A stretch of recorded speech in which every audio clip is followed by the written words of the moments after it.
오늘은 C# 프로그래밍 복습 두 번째 시간입니다. 먼저 광수 생각입니다. 희망이라는 단어를 국어사전에서 찾아보면 첫 번째, 이루거나 얻고자 기대하고 바라는 것을 말합니다. 또는 두 번째는 좋은 결과를 기대하는 마음입니다. 또는 밝은 전망, 이런 것들이 이제 두 번째 뜻이지요. 근데 갑자기 왜 이런 이야기를 하냐고요? 당신이 가끔 잊고 사는 것 같았어요. 그렇습니다. 어린 시절에는 누구나 꿈을 가지고 있습니다. 너 커서 뭐가 될래? 저는 대통령요, 장군요, 선생님요, 과학자요. 쉽게 이야기하지만 여러분 나이쯤에 되는 사람들에게 너 꿈이 뭐니? 그러면 대답할 수 있는 사람은 많지 않습니다. 특히나 내 나이쯤 되면 꿈을 물으면 오히려 이상하게 쳐다봅니다. 저 사람 머리에 뭔가 잘못된 거 아닌가? 그렇지 않습니다. 꿈이라고 하는 것은, 희망이라고 하는 것은 우리가 죽을 때까지 죽어야 되는 것입니다. 어떤 경우에도 버리면 안 되는 것, 그것이 바로 희망입니다.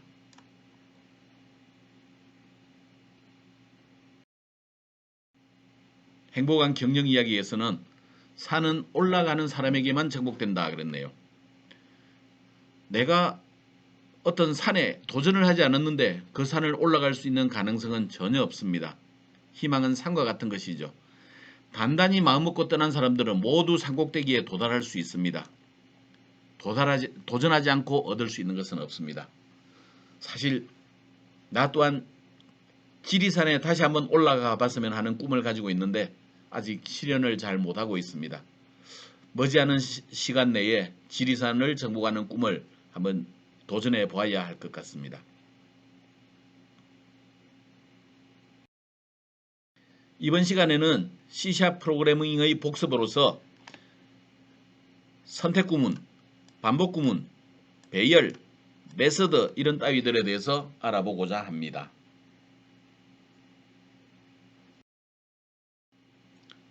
선택 구문이나 반복 구문을 하기 위해서 우리는 블럭이라고 하는 것들을 좀 알아봐야 되겠네요. 블럭은 중괄호로 둘러싸인 부분을 블럭이라고 말합니다. 그리고 얘네들은 하나의 실행 단위입니다. 따라서 얘네들을 우리가 다른 말로 표현할 때는 복문이라고 부르기도 합니다. 예를 들면 이런 것이죠. 보통 좀 이따 배울 거지만 if문은 조건 구문에 해당이 됩니다. 괄호 속에 있는 조건이 만족될 때 실행되는 구문 하나를 쓰는 것이 우리가 if문입니다. 근데 if문이 조건이 참일 때 해야 되는 게 한 줄이 아니라 여러 줄이라면 얘네들을 중괄호를 이용해서 하나의 문장, 복문으로 만들어 줄 수가 있습니다. 이 복문은 여러 문장을 묶어서 하나의 실행 단위로 만들어주는 그런 구문들입니다. 우리가 선택 구문이나 반복 구문에서 복문은 자주 만나게 될 것입니다.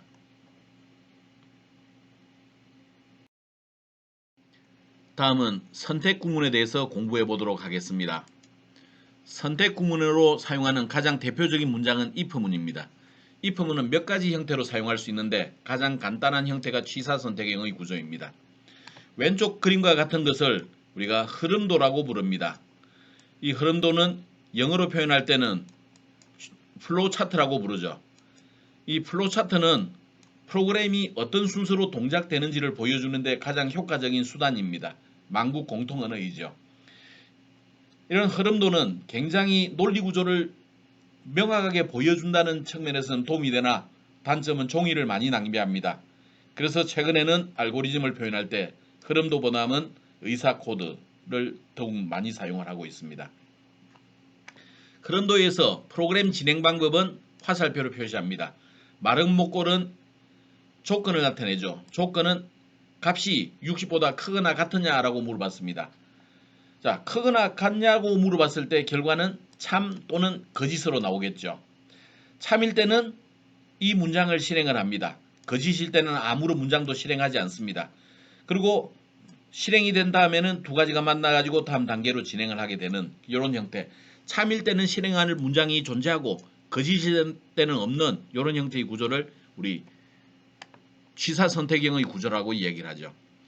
의사 코드는 코드처럼 생겼지만 정확한 코드는 아니다라는 의미에서 의사 코드라고 부릅니다. 영어로는 슈도 코드라고 부르죠. if라는 키워드를 써주고 괄호 속에 조건을 써주는데 조건을 영어로 이렇게 씁니다. grade is greater than or equal to 60.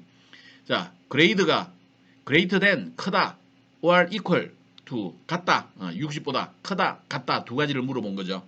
그러면 바로 뒤에 참일 때 뒤에 문장이 실행이 됩니다. 거짓일 때는 건너뛰게 되는 겁니다. 얘네들을 C# 프로그래밍으로 나타내면 다음과 같이 나타낼 수 있습니다. if라고 문장을 써주죠. if는 파란색이 뭐라 그랬죠? 키워드. if라고 하는 키워드를 써주고 괄호 속에 조건을 기술을 해둡니다. 조건식이 참이면 바로 뒤에 따라오는 이 문장이 실행이 되겠죠. 거짓이면 건너뛰게 됩니다. 이게 우리가 선택 구문에서 가장 간단한 유형입니다. 선택의 두 번째 형태는 양자택일형의 구조입니다. 이때는 if라는 키워드 외에 else라고 하는 키워드도 같이 사용을 하게 되죠. 흐름들을 살펴보겠습니다. 조건에서 그레이드 값이 60보다 크거나 같다라고 물어봤습니다. 조건식이 참일 때는 이 문장이 실행이 되죠. 조건식이 거짓일 때는 이 문장이 실행이 됩니다. 참일 때 실행이 되는 문장, 거짓일 때 실행이 되는 문장이 각각 다르고 마지막에 만나서 다음 단계로 진행을 하게 됩니다. 둘 중에 하나를 실행하게 되겠죠. 얘네들을 의사코드로 표시해 줄 때는 if라고 해주고 가로 속에 조건을 기술해 줍니다. 참일 때 실행이 될 문장, else라고 하는 키워드 써주고 거짓일 때 실행되는 문장 이렇게 나타내 주면 되겠습니다. C# 프로그램 코드로 나타낼 때는 if라고 하는 키워드 조건식을 괄호 속에 기술합니다. 참일 때 실행이 되는 문장, else라고 해주고 거짓일 때 실행이 되는 문장 이렇게 기술해주면 양자택일형의 구조가 되겠습니다. 만약에 참일 때 실행이 되는 문장이 하나가 아니라 두 줄이 되면 어떻게 한다고요? 복문으로 나타내주면 되는 겁니다.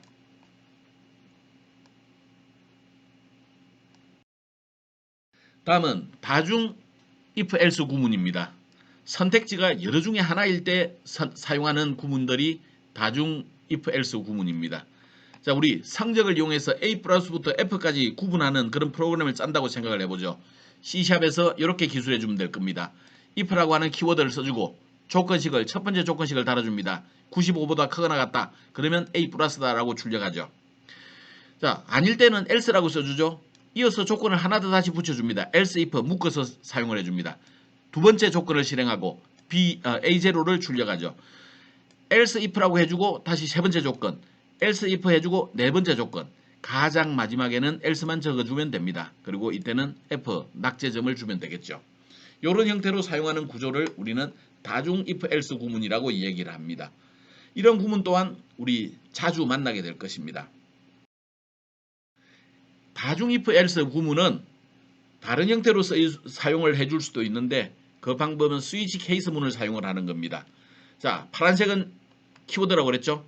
스위치라고 하는 키워드를 줍니다. 그리고 괄호 속에 조건에 해당되는 내용을 줍니다. 성적 나누기 5를 취해줬네요. 자, 이 나누기는 무엇을 구하는 거죠? 정수에서 몫을 구해내는 것입니다. 100점을 5로 나누면 몫이 얼마일까요? 몫이 20에 해당이 됩니다. 95부터 99까지는 19에 해당이 될 겁니다. 즉 20일 때 19일 때는 받아주는 등급을 A 플러스라고 주자라는 거죠. 그리고 반드시 브레이크문을 써줘야 됩니다. 탈출할 때는. 브레이크문을 만나면 복문의 끝 아래쪽으로 진행을 하게 될 겁니다. 자, 성적이 90에서 94 사이에 해당될 때는 케이스 18에 해당이 됩니다. 이때는 A0라고 하는 성적을 주고 브레이크문을 만나서 밖으로 빠져나가면 됩니다. 자, 이런 형태로 진행을 하고 마지막에는 디폴트라고 하는 구문을 써서 요거는 실수입니다. F가 되겠죠. 이 영역은. 자, 그레이드에 F라고 주면 되겠습니다. 자, 다중 if else 구문과 스위치 케이스 문은 기본적으로 하는 역할이 동일합니다. 근데 논리 구조는 어떤 게 잘 보이나요? 그렇습니다. 스위치 케이스 문이 논리 구조를 명확하게 보여주는 데 도움이 됩니다. 따라서 다중 if else를 쓰는 것보다는 스위치 케이스 문을 쓰는 게 도움이 될 때가 많이 있습니다. 그래서 우리는 자주 이 구문을 사용을 할 예정입니다.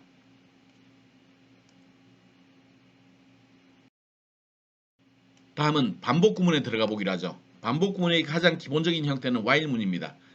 우리가 흐름도로 표시하자면 초기 값을 부여하고 조건을 부여합니다. 이 조건이 참이 되면 반복 실행할 문장 또는 블록을 실행하고 다시 조건을 확인합니다. 참이면 다시 실행하고 반복합니다. 자, 조건이 거짓이 되면 다음 단계로 빠져나와서 실행하는 이런 형태의 구문입니다.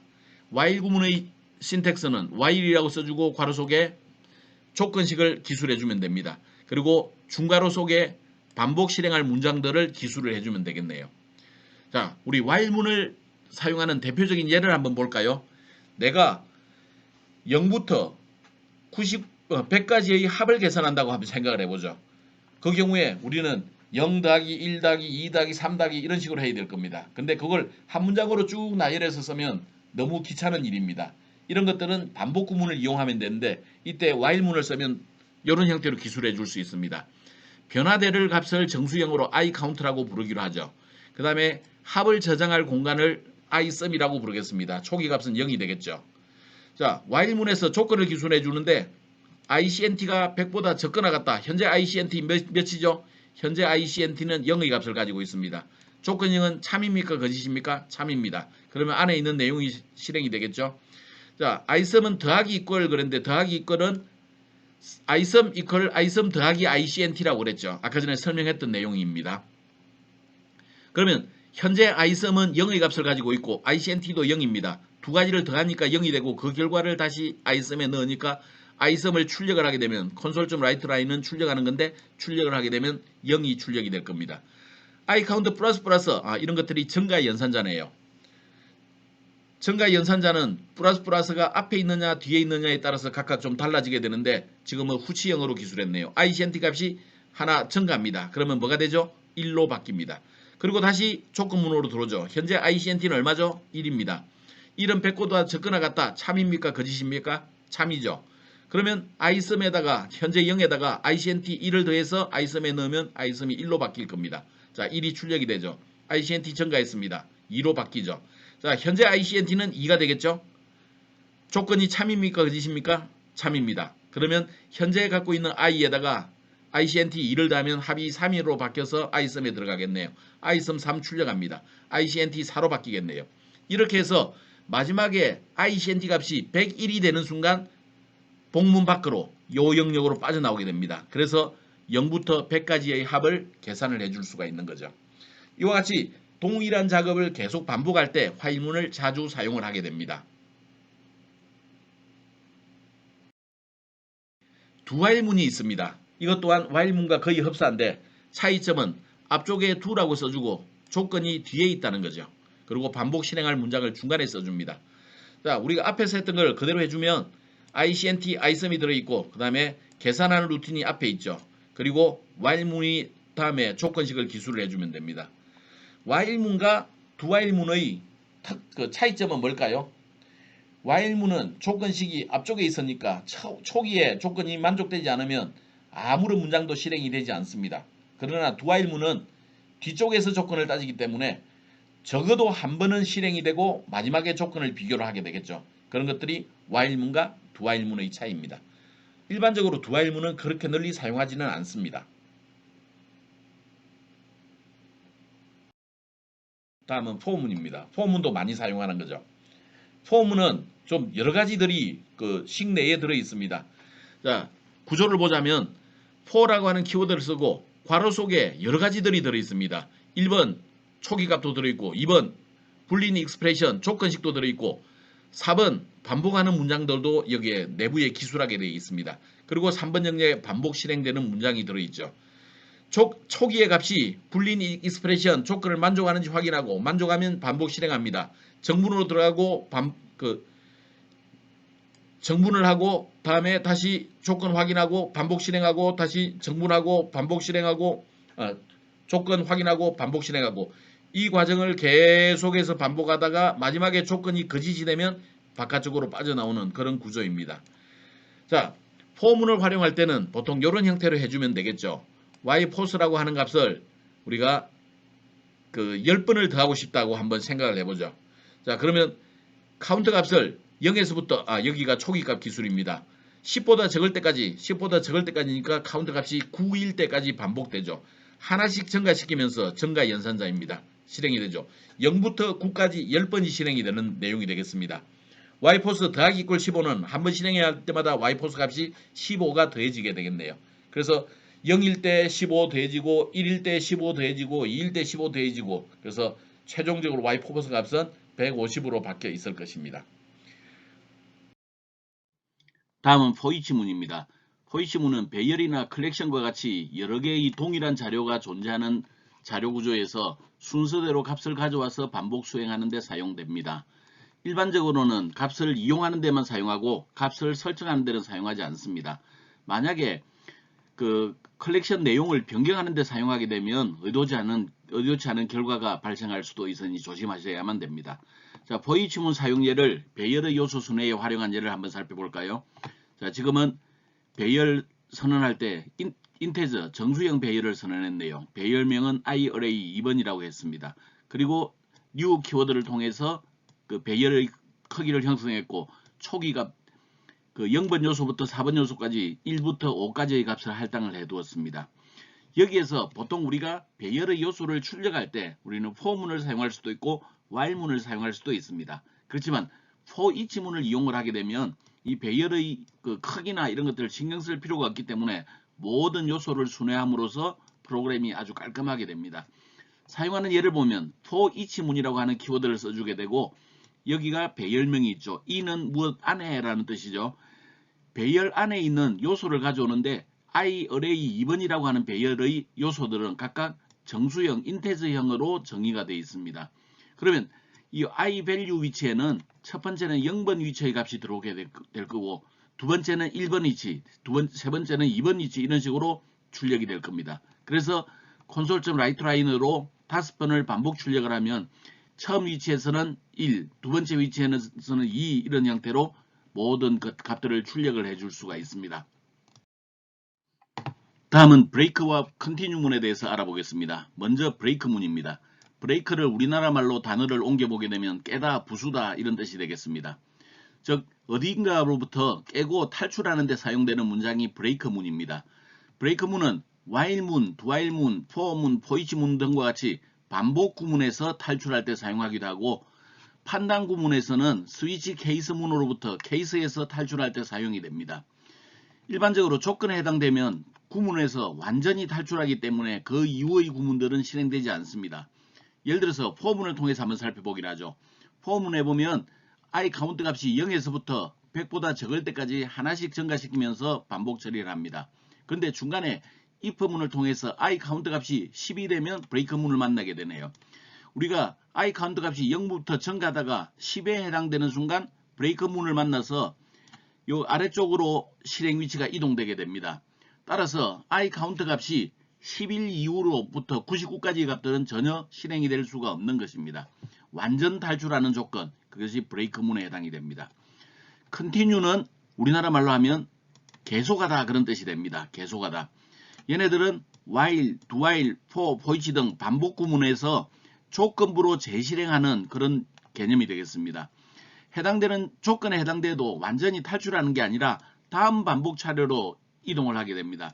자, 예를 들어서 똑같은 구문으로 한번 보기로 하죠. 포문에서 i 카운트 값이 0으로부터 100보다 적을 때까지 하나씩 증가하면서 실행을 합니다. 근데 구문 중간에 i 카운트 값이 10에 해당이 되면 continue를 만나게 되네요. continue를 만나는 순간 실행의 위치는 이 위치로 카운트 값이 증가하는 위치로 이동을 하게 됩니다. 따라서 이 구문에서는 i 카운트 값이 0일 때는 이쪽 if문 아래에 기술되어 있는 이 문장들은 실행이 되지 않습니다. 그러나 i 카운트 값이 10이 아닌 경우에는 점점점으로 표시되어 있는 저 문장들이 실행이 됩니다. 즉 continue문은 완전히 탈출하는 게 아니라 해당되는 조건만 건너뛰는 역할, 조건부 재실행을 하는 거다. 이렇게 이해를 하면 되겠네요. 다음은 배열에 대해서 알아보도록 하죠.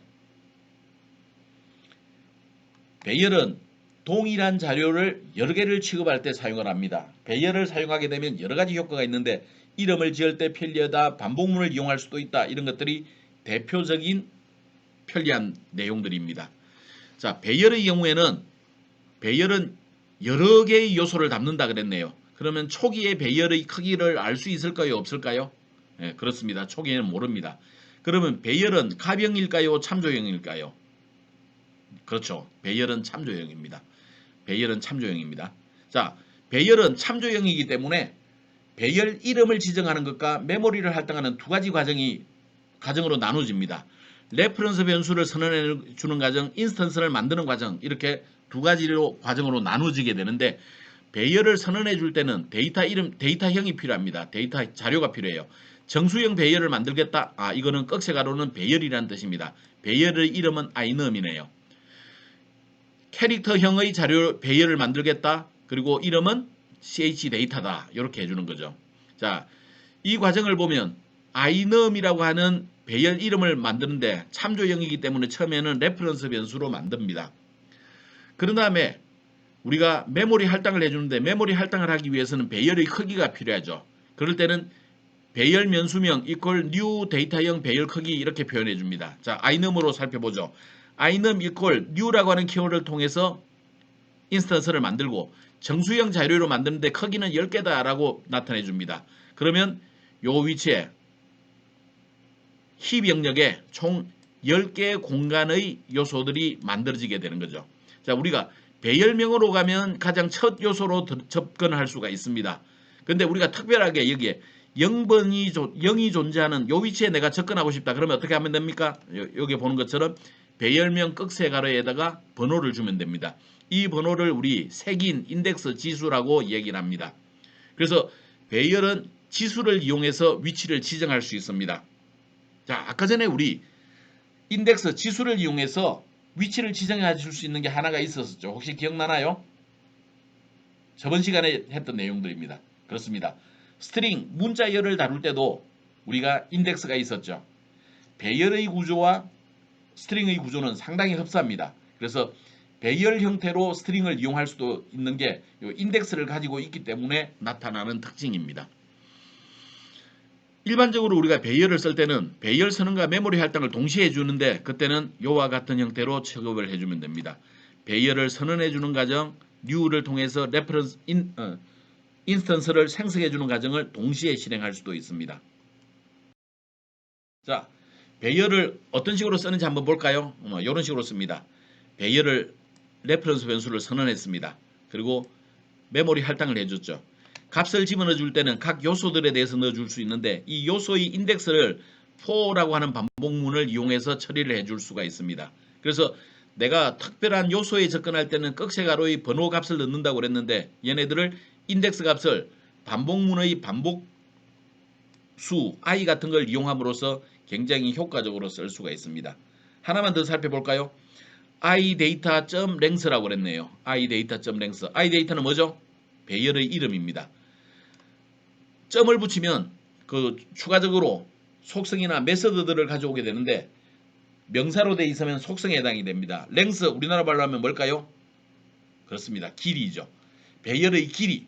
그래서 배열의 요소를 몇 개 가지고 있는지를 나타냅니다. 지금 우리 배열 선언할 때 메모리 할당 몇 개의 크기로 했죠? 5로 했습니다. 따라서 idata.length 그러면 여기 5 값을 찾아내는 용도로 사용이 됩니다.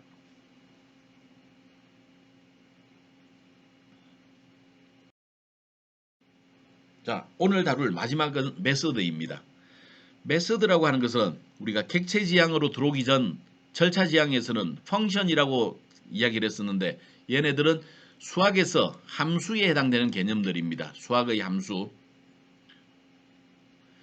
자, 수학 함수는 블랙박스처럼 처리를 해 놓을 수 있겠습니다. 예를 들면 fx equal x 더하기 2라고 일단 정의를 했다고 생각하죠. 여기에 x 값을 우리가 입력값이라고 부릅니다. 요 값을 전달해주면 f2를 계산을 하게 되면 이 값이 여기에 전달되어서 x 위치에다가 2를 집어넣고 합이 4가 되어가지고 그 결과를 반환값으로 받는 그런 형태입니다. 프로그래밍 언어에서도 수학의 함수와 비슷한 장치를 만들어 두었습니다. 근데 객체 지향이라고 하는 언어에 들어옴으로써 객체라고 하는 것은 속성과 메서드를 가지고 있습니다. 그래서 동작은 전부 이 메서드에 포함이 되어 있겠네요. 우리가 이 C# 언어에서는 함수라고 부르지 않고 이 메서드 내부에 사용할 때 이 방법을 쓴다. 그래서 메서드라고 부릅니다. 그러면 메서드를 우리가 어떤 식으로 기술하는지 알아볼까요? 자, 메서드는 별도의 공간에 저장이 됩니다. 그래서 우리 요 영역을 네모치 놓은 영역을 메서드라고 부르기로 하죠. 그 메서드를 호출하는 영역을 콜러, 호출자라고 얘기를 합니다. 그래서 보통 메인 메서드 내부에 이 콜러들이 들어있고 얘네들이 얘네들을 호출해서 쓸 겁니다. 메서드는 별도로 정의를 하게 되는데 가장 앞쪽에 있는 퍼블릭 같은 것을 모디파이어라고 부릅니다. 모디파이어는 퍼블릭, 프라이빗, 프로텍티드 이런 세 가지가 있는데 자세한 것은 객체지향 복습을 할 때 알아보기로 하죠. 퍼블릭은 공개된 그런 뜻입니다. 다른 클래스에서 사용할 수 있다 그런 뜻입니다. 여기 INT라고 되어 있는 것은 자료형인데 여기에 리턴 밸류 타입이라고 정의를 해뒀네요. 리턴 밸류 타입은 콜러에게 반환되는 결과를 넘겨줘야 되는데 그때 사용할 자료형을 이야기를 합니다. 보통은 자료형을 표시해 주게 되는데 때로는 메서드를 실행하고 결과가 없을 때가 있습니다. 그럴 때는 void 실행할 결과가 없다라고 적어주면 됩니다. 그 다음에 메서드 이름을 씁니다. 그리고 괄호 속에 파라미터 리스트를 쓰죠. 파라미터 리스트. 리스트는 뭘까요? 목록이죠. 목록은 한 개라는 뜻입니까? 여러 개라는 뜻입니까? 기본적으로 여러 개라는 뜻이에요. 인수라고 하는 것은 파라미터라고 하는 것은 없을 수도 있고 여러 개일 수도 있습니다. 없으면 안 쓰면 됩니다. 여러 개면 쉼표를 통해서 여러 개를 구분해 주면 되겠죠. 정수형의 y값을 불러들인다 그런 뜻이죠. 자, 반환형이 존재할 때는 반드시 return이라고 하는 키워드를 통해서 반환해 주는 과정이 필요합니다. 그리고 뭔가 결과를 반환을 해줘야 되겠죠. 자, 프로그램 동작을 한번 살펴보겠습니다.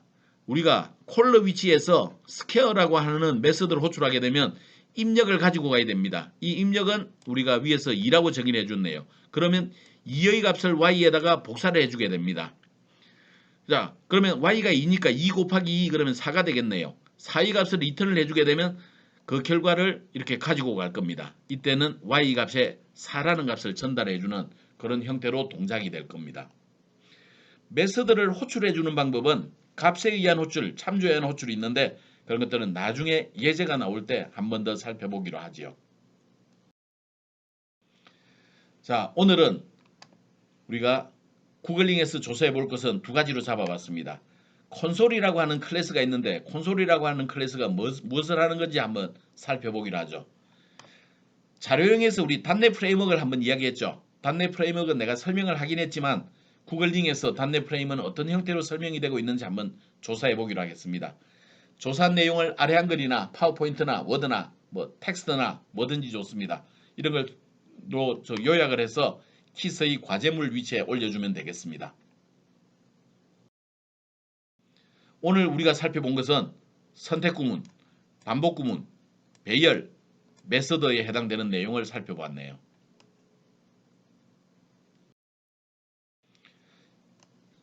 자, 꿈을 이룬 사람 징기스칸 이야기를 다루고 있습니다. 자, 여러분들이 한번 읽어보면 좋겠습니다. 질문이 있으면 질문 게시판에 올려주면 되겠습니다. 오늘 수업은 여기까지 하도록 하겠습니다. 여러분 강의 듣느라 고생 많았습니다. 다음 시간에 반갑게 만나도록 하지요.